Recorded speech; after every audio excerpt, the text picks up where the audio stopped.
look a little lost in thought. Everything okay? Yeah, I'm fine. I was just thinking, we always talk about being a good friend, a good listener, and understanding others, right? Of course. That's kind of the heart of our channel. Exactly. But then I thought, what about the one person we spend every moment with? Ourselves. Wow.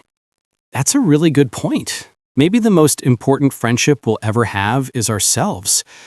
So today, let's flip the script. Not how to listen to others, but how to practice self-love and be our own best friend. How do we do that, though? Be a good friend to ourselves.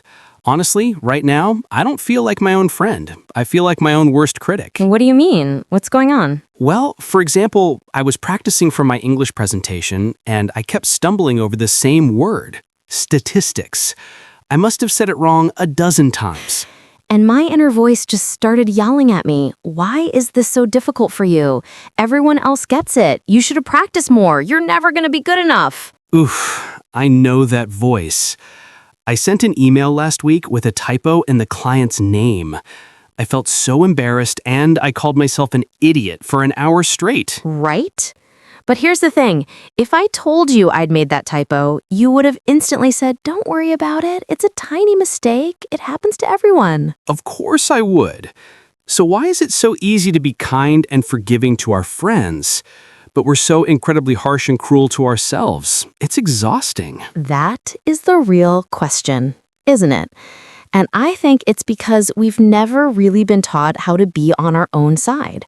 We think being hard on ourselves is what makes us better, but it actually just makes us feel worse. I get what you're saying, I really do. But I have to be honest, whenever I hear the term self-love, part of me just cringes a little. It sounds so self-indulgent, like it's all about bubble baths, expensive treats, and posting Instagram quotes about good vibes only. Isn't it just a dressed-up way of being selfish or lazy? It feels like it goes against everything we're taught about being humble and working hard. Thank you for saying that. Seriously. That is probably the most common misunderstanding about self-love. And it's why so many people struggle to embrace it. But what if I told you that self-love is the exact opposite of selfish? How? How is focusing on yourself not selfish? Think of it this way. Selfishness is taking from others to benefit yourself. It's demanding their time, their energy, their resources for your own gain, without considering them. Self-love is about fortifying yourself so you have more to give to others. It's not about taking from others. It's about building up your own inner resources. Okay, so if it's not bubble baths, what is it really? It's about the everyday choices. It's self-acceptance. It's looking in the mirror after a mistake and instead of calling yourself an idiot, saying, I'm learning. It's okay. It's self-respect. It's choosing to eat a meal that nourishes your body because you respect it, not because you're punishing it. It's setting a boundary and saying no to a late work call because you respect your own personal time and need for rest. So it's more about how you talk to yourself and the choices you make for your well-being. Exactly. It's practical. It's being a good friend to yourself. Imagine your best friend came to you feeling exactly how you feel right now. Tired, frustrated, criticizing herself over a small mistake. What would you tell her? I'd tell her to stop being so hard on herself. Everyone makes mistakes. That she's smart and capable, and one tiny thing doesn't define her. I'd tell her to take a break, maybe go for a walk to clear her head. Right. You'd offer her encouragement, not criticism. You'd suggest a boundary, like taking a break. You'd want to protect her energy. That is self-love. It's treating yourself with the same compassion, patience, and support that you so freely offer to everyone else in your life. And you're saying that's not the foundation of being selfish? It's the foundation of everything? It's the foundation of everything. Think about it. You can't pour from an empty cup. How can you be truly present for your friends, your family, your work, if you're running on empty?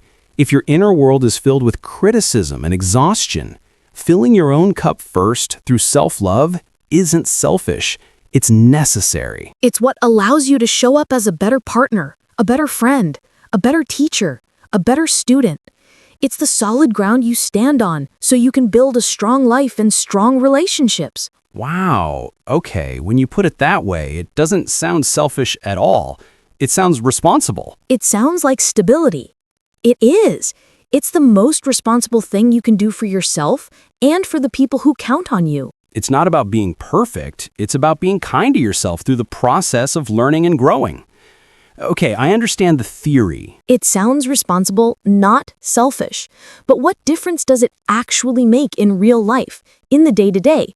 If I start being kinder to myself about my pronunciation mistakes, how does that actually help me? That's the best question. The benefits are incredibly practical. I see at least 3 huge ones. Tell me, I need practical. First, and this is a giant one for anyone learning a language, it reduces the fear of failure. Think about it. Why do we get nervous to speak English? It's the fear of making a mistake, of sounding silly, of being judged. Exactly. That's the feeling. Right. But if your inner voice is already your friend, not your critic, what's there to fear? If you make a mistake, that friendly inner voice says, "No big deal. That's how you learn."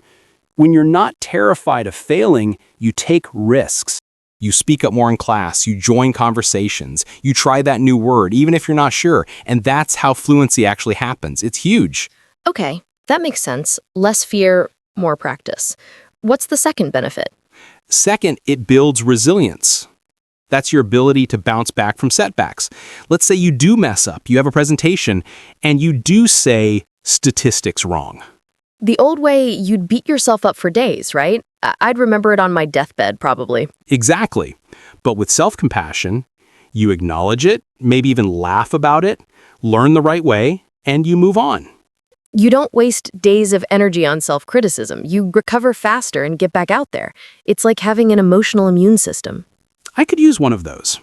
And the third benefit might be the most important one. It builds healthier relationships with everyone else. You know the saying, you can't pour from an empty cup?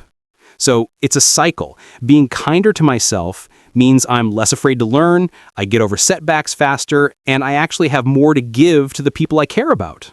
It's not the end of the journey. It's like upgrading the engine for the entire journey.